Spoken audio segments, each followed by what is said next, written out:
大家好，我是罗乙，欢迎来到罗乙时间。这里是生命与 DNA 科学系列节目，欢迎有兴趣的朋友和我们一起分享探讨，来认识 DNA， 认识生命。DNA 亲子鉴定是分子人类学最重要的成果。通过 DNA 可以鉴定出人们的亲缘关系，鉴定出爸爸的爸爸的爸爸，妈妈的妈妈的妈妈。如果一直往上追寻，能否鉴定出最早的第一个人呢？他长什么样？他会是我们的共同祖先吗？他可以得到我们所有人的认可吗？所有这些问题的答案， DNA 亲子鉴定将会告诉您。发现 DNA 以后，人们不再只是从肉眼可见的表体去寻找人的秘密，而是从显微镜里可以看见的染色体，用 DNA 编码的解码，用严格的数学计算分析去寻找人的秘密。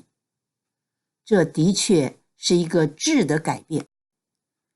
1953年，美国科学家沃森和英国科学家克里克发现了 DNA 双螺旋的结构。这个 DNA 双螺旋的结构就是我们人体中的染色体，它是由4种碱基构成的。DNA 和人体有非常密切的关系，4种碱基构成了染色体。人体由60万亿的细胞构成，每一个细胞中都有46条染色体。在我们人体当中有23对染色体，其中22对，这22对都是常染色体，1对性染色体。22对常染色体，每2条，1条来自父亲的精子，1条来自母亲的卵子。因为常染色体男女没有区别，所以每2条是一样的。也就是说，你像这是1号常染色体的2条，你分不清哪一个是精子来的，哪一个是卵子来的。所以每2条的1号、2号、3号一直到22号，每2条都是相同的。区别在哪里？在性染色体。如果是男孩，他的1条是 X 来自卵子，1条 Y 来自精子。如果是女孩呢，就是2个 X， 一个 X 来自卵子，一个 X 来自精子。所以我们人体当中的23对46条染色体呢，一半来自父亲，一半来自母亲。在母亲的卵子里面有22条常染色体和1个性染色体 X， 在父亲的精子里面呢，也是22条常染色体和1个性染色体。精子里面1个性染色体，有的是 X， 有的是 Y。 如果是带 Y 的精子受精就是男孩，带 X 的精子受精就是女孩。所以决定生男生女是由精子来决定的。当精子和卵子结合以后呢，两边的22条常染色体在一个新生命里面就变成了22对常染色体，两边的每1个性染色体就变成了1对性染色体。就是说，如果说是女孩，卵子的1个 X 和精子的1个 X 就有2个 X。 如果是男孩呢，卵子的1个 X 加上1个 Y， 精子来的，所以就变成了1对性染色体。所以我们说一半来自父亲，一半来自母亲。什么是 DNA？ 如果从物质层面看， DNA 是脱氧核糖核酸，是一种生物大分子，是由5种化学元素组成的。还可以更多更细的分析，在这里我们主要是从功能的层面看。 DNA 是信息，它承载信息、复制信息、传递信息、指挥信息、调控信息等等，在这里可以说一切皆信息。当这些奇特的功能被发现以后，人们对生命的遗传和奥秘有了全新的认识。上个世纪90年代，科学家已经确定 DNA 编码是生命遗传信息的唯一载体，也就是说，是 DNA 编码编织了人和一切动植物，除此以外再没有其他的载体。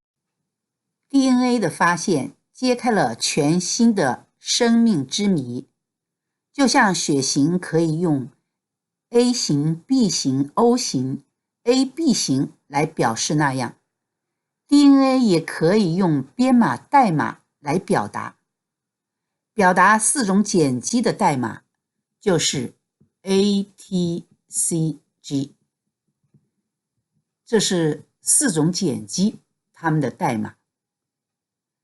DNA 遗传信息的传递就是由排列在这个螺旋台阶上面的4种碱基来完成的，在每一个台阶上都有一个碱基对。 DNA 遗传信息的传递就是由排列在 DNA 上的4种碱基来负责，代表4种碱基的是4个编码代码 ATCG。 DNA 由4种碱基组成，这是4种碱基的中文名称，这是4种碱基的英文名称，这是4种碱基的编码代码 ATCG。 这个长长的螺旋结构就是我们身体中的染色体，在它的每一个台阶上都有一个碱基对，它们 A 和 T 或者 T 和 A，G 和 C 或者是 C 和 G， 两成对构成螺旋。每一条染色体都包含一条长长的螺旋。传递生命遗传信息的就是4个 DNA 编码 ATCG。 我们知道 ATCG 4种编码构成了染色体。那么我们来看 C 图放大的染色体，在这一条长长的螺旋结构的染色体放大以后，我们来看上面的编码，两相对的，我们说过的 A 和 T 或者是 T 和 A，C 和 G 或者是 G 和 C， 它们非常严格也非常有规律，不能够弄错。也就是说 A 它不能和 A 对着，也不能和 G 对着，也不能和 C 对着，它只能够和 T 相对，或者 T 和 A 相对，它非常的严格。那如果我们把它横着看呢，我们看出什么呢？横着看，我们读一下 ATGACG GATCAG CCG CAA GCG GAA TTG GCG ACA TAA， 我们感觉到没有规律，好像是乱码一样的。虽然它也是 ATCG 这4个编码，但是好像是随便往上放的。其实这不是乱码，这是什么呢？这叫做编码序列。编码序列是什么意思呢？编码序列就是经过编排的，它已经携带了信息的，也就是说它是携带了信息的，已经承载信息的，它不是乱码。就像计算机由0和1二态码组成序列传递信息，生命是由 ATCG 4态码组成序列传递信息。例如，我们在大海上面，如果看到了 SOS 这样的信号传递出来，那我们就都知道那是求救的信息。如果说在基督徒之间看到 SOS， 那就不是大海的那个信号，那就是拯救灵魂的信息。同样的， DNA 编码序列它不是随机自然产生的，而是经过编排，赋予了独特信息并进行传递的。人体24条染色体的编码数不一样，它们的编码序列就不一样。这意味着表达的信息，要传递的信息也是不一样的。所以每一条的染色体，它的编码数不同，编码序列不同，编码信息不同，它都是独一无二的。每一条染色体都是独一无二的，这一点非常重要。如果您对每一条染色体都是独一无二，不是那么清晰的话，我们来看编码数据图，我们就会很清楚了。这是美国基因银行发布的人类基因组 DNA 编码数据。人类基因组计划是一项规模宏大、跨国跨学科的科学探索巨型工程。多国的科学家经过7年的努力，把我们人类的24条染色体的测序工作把它完成了。所以展现在我们面前的24条染色体就是我们人类的基因组。24条染色体里面有22条是常染色体，1对性染色体。每一条染色体我们可以看到数量都是不一，它的编码数都是不一样的。例如这是1号常染色体，它的编码数有249250621个编码。1号染色体的编码数最多，1号染色体也是最长的。每一条染色体的编码数不一样，意味着什么呢？意味着它的编码序列不一样，它的编码信息，注意信息不一样，这是非常重要的。所以每一条染色体都是独一无二的。它是怎么样子到我们的身体中的呢？1号到22号常染色体在精子里面和卵子里面都有，它是22条。然后呢，精子和卵子里面呢都有一个性染色体，在卵子里面的性染色体是 X， 在精子里面的性染色体有2种，一种是带 X 的精子，一种是带 Y 的精子。如果是带 X 的精子受精了，那就是生女孩，如果是带 Y 的精子受精，就是生男孩。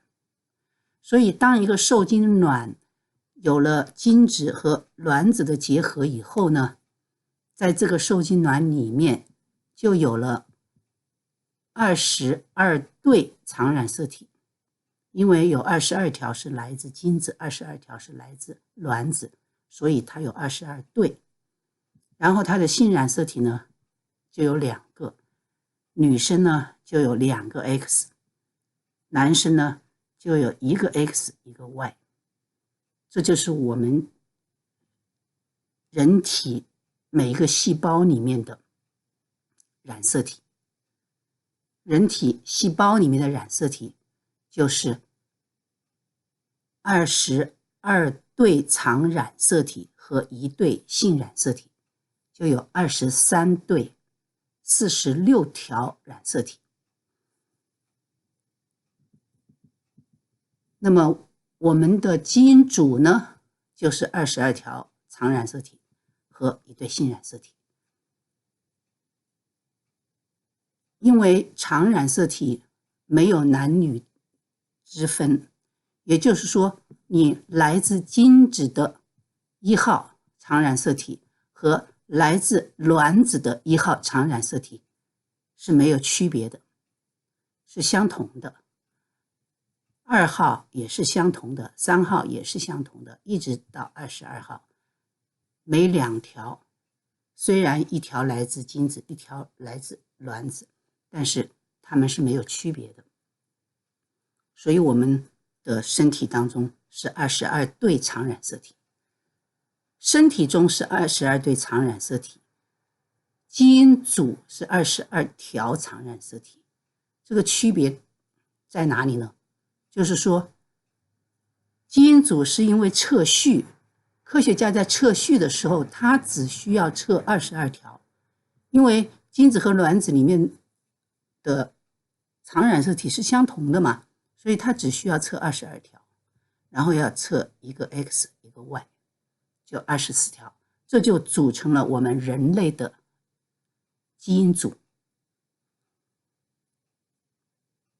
在这里我们要注意的是2点，一点呢就是从这里从数据上可以看到每一条染色体的编码数是不一样的，都是独一无二的，它意味着序列信息也是独一无二的。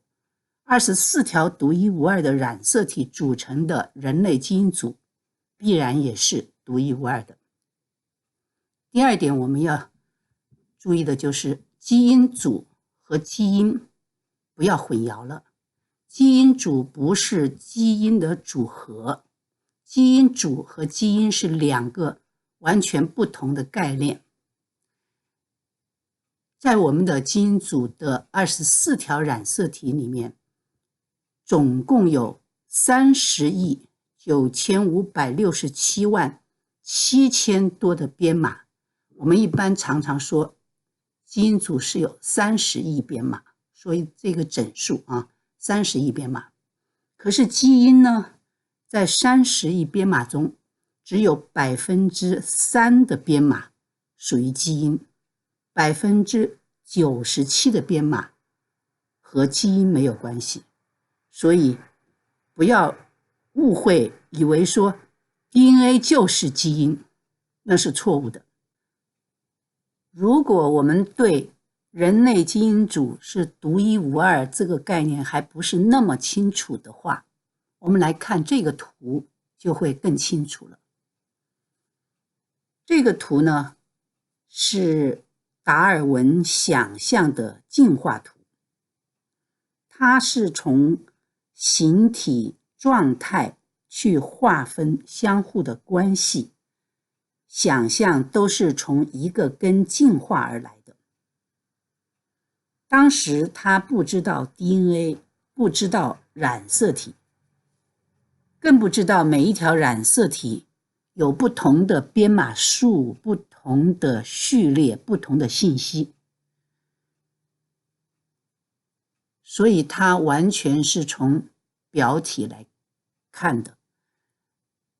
那我们现在知道了 DNA， 知道了染色体，知道了基因组，那就完全的不一样了。例如，我们人23对46条染色体，可是你注意到了吗？这个金丝绒猴，它也是46条染色体，它也是46条，人也是46条。可是你说它和人有多大的区别呢？长的样子，对不对？那不是很奇怪吗？其实也不奇怪，因为它的46条染色体，每一条有它的数据，有它的序列，有它的信息。它和我们的每一条染色体完全不一样，数据不一样，序列不一样，信息不一样。什么样的信息就会长什么样的物种，所以它的信息是长这个样子，而我们的信息呢是长成我们的样子。这个就是我们讲到什么样的编码就编出什么样的物种，就是这个意思。而且我们也讲到说，每一条染色体独一无二，它的意义非常重要，就在于说不一样的染色体组成了不一样的基因组。所以我们从这个上面可以看到这么多的不同的物种，其实它们的基因组都是独一无二的，因为它们的基因组都是它们的染色体组成的，而每一条染色体的数据是不一样的，而且序列不一样，信息不一样，所以什么样的信息就长出什么样的物种。你比方说这猩猩的信息长出猩猩的物种，那狮子呢就长出狮子的样子。所以它不可能说狮子的信息长出一个牛的样子，对不对？那是不可能的。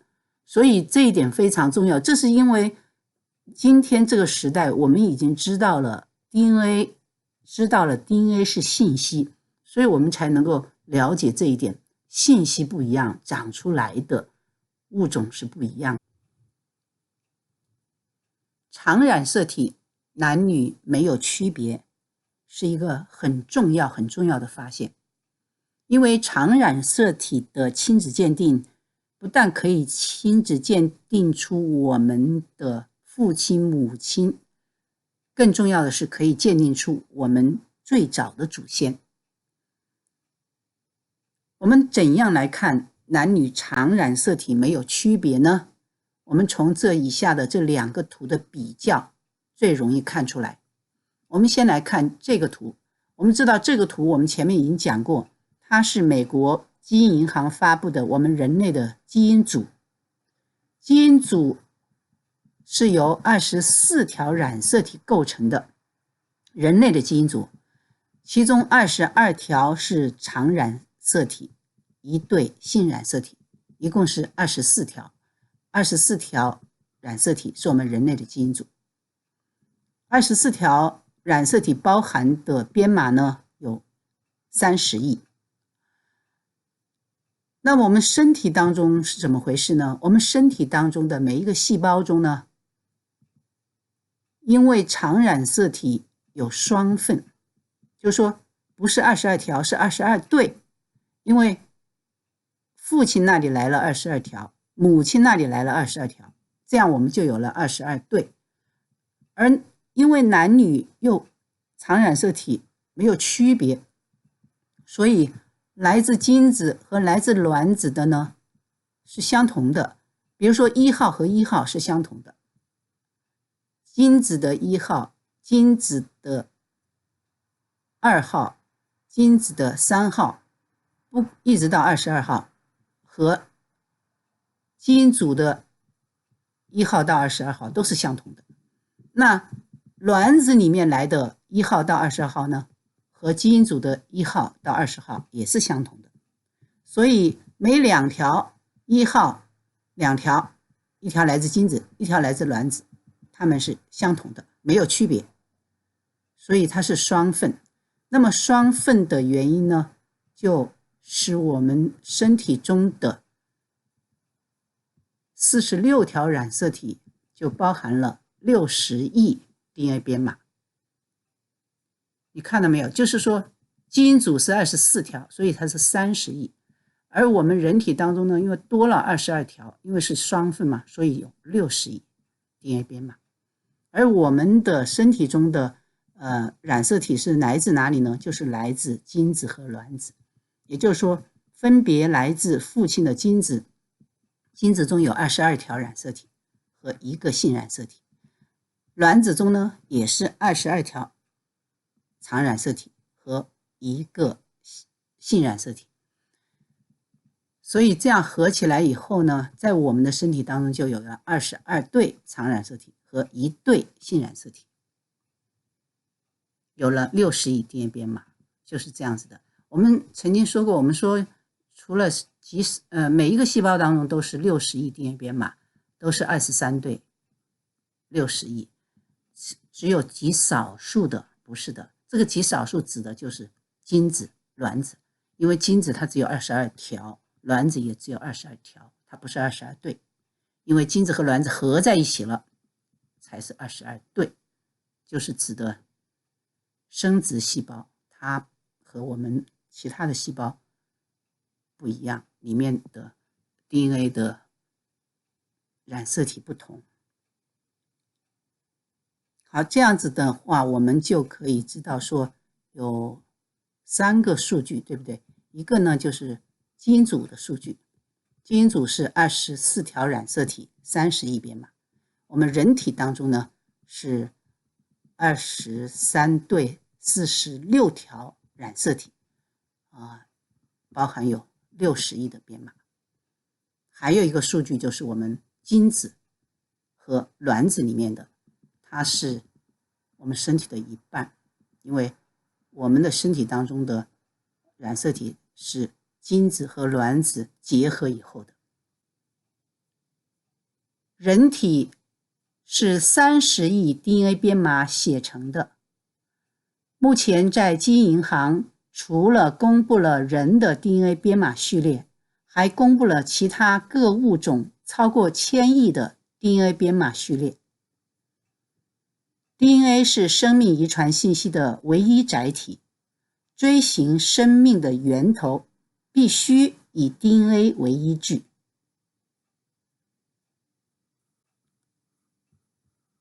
美国基因银行是一个向全球开放的一个网站，每一个人都可以在上面去查询。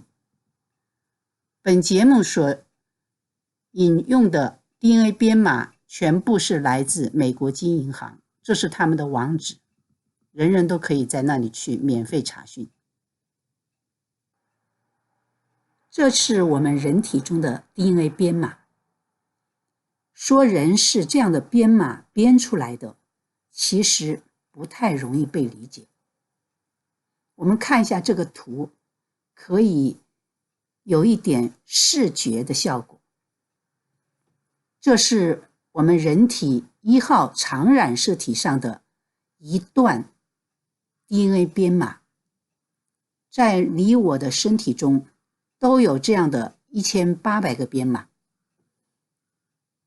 大家要注意的是，每个位点和数据都是相同的，也就是说，在这个位点上，比如说在这个位点上，我们都是 C， 在这个位点上都是 G， 就是说每一个编码它有一个固定的位置，还有固定的数值，这一点非常重要，因为固定的位置和固定的数字就表达了它们的序列和信息。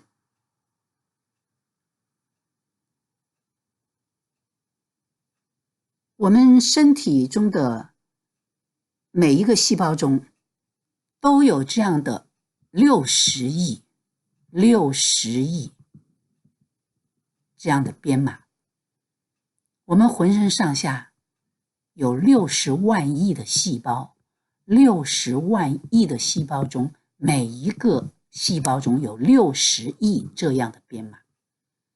所以说我们人是这样的编码编出来的，其实一点也不夸张。也正因为我们的每个细胞中都有这样的60亿编码，都有23对染色体，所以我们的每个细胞都可以做 DNA 亲子鉴定。